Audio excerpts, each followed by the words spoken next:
Hello တယ်လီတို့ရဲ့အားလုံးပဲမင်္ဂလာပါဒီနေ့တော့ကျမရဲ့နာရဲ့ဖြစ်လို့ကျမအကြိုက်ဟင်းလေးတွေချက်စားဖြစ်တယ်အရင်ဆုံးဘူးဒီဟင်းကပြုတ်ဖို့အတွက်ငါးနဲ့ကြက်သွန်ပြူလေးကိုတေချာလုံးပြီးပုတ်ပွက်ဆူအောင်ပြုတ်ထားမယ်ပြီးရင်တော့ဘူးဒီလေးထည့်မယ်ပြီးရင်ကြက်သွန်ပြူနဲ့ငရုတ်ကောင်းလေးကိုထောင်းထားပြီးတော့ရေလေးထပ်ဆူလာပြီးဆိုလို့ရှိရင်ထည့်လိုက်ပါမယ်အဲ့လိုထည့်ဖို့လို့ခဏပြုတ်ထားပြီးရင်တော့အရန်တောက်လို့ကောင်းတဲ့ဟင်းကားလေးရပါပြီဟင်းကားလေးပြီးရင်တော့အချင်းဟင်းလေးချက်ဖို့အတွက်ငါစားနွင်းနေထားတဲ့ဟာလေးရဲ့မကြီးနစ်လေးရဲ့နဲ့ဒီခင်းကျင်သေးလေးရဲ့လိုပါတယ်ပြီးရင်ကြက်သွန်ပြူကြက်သွန်နီခွာရတာပြင်းလို့ဒီ ready made လေးတွေပဲသုံးမယ်ပေါ့နော်ပြီးရင်တော့ကျမအိုးမပူခင်စီနနွင်းကြက်သွန်ကြောအစိမ်းမုတ်ကိုနည်းနည်းလေးပူယုံလေးစီတက်ပြီးတော့ကျမငါးကိုထည့်ပြီးထည့်လုံးပါမယ်ငါးကိုအိုးထဲထည့်ပြီးငရုတ်ဒီနဲ့နတ်အောင်ဖြည်းဖြည်းမွေမယ်ပေါ့နော်ပြီးလို့ရှိရင်ကြက်သွန်ပြူလေးအပေါ်ကဖုံးပြီးတော့အုပ်ပြီးချက်ထားပါမယ်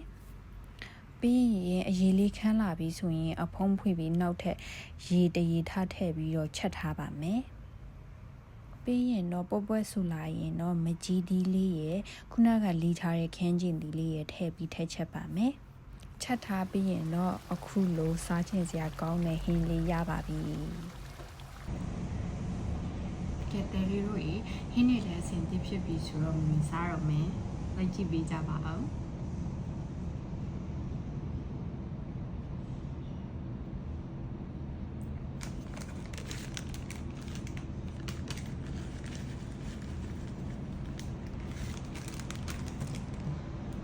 ငပိရဒီငပိပဲရှိ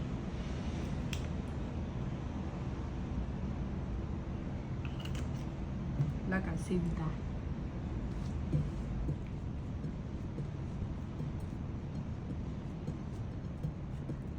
ရှင်ဆောင်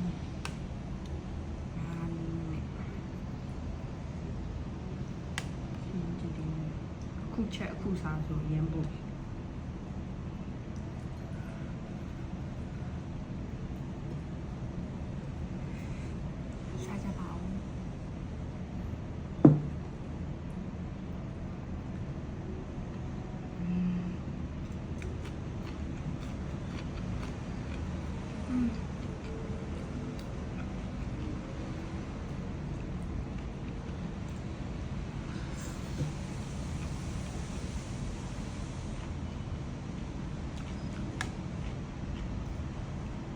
အရန်ကောင်း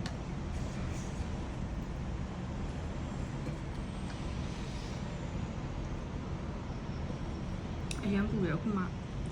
အခုချက်အခုစားဆက်တယ်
ကဲတက်လေးတို့ရေ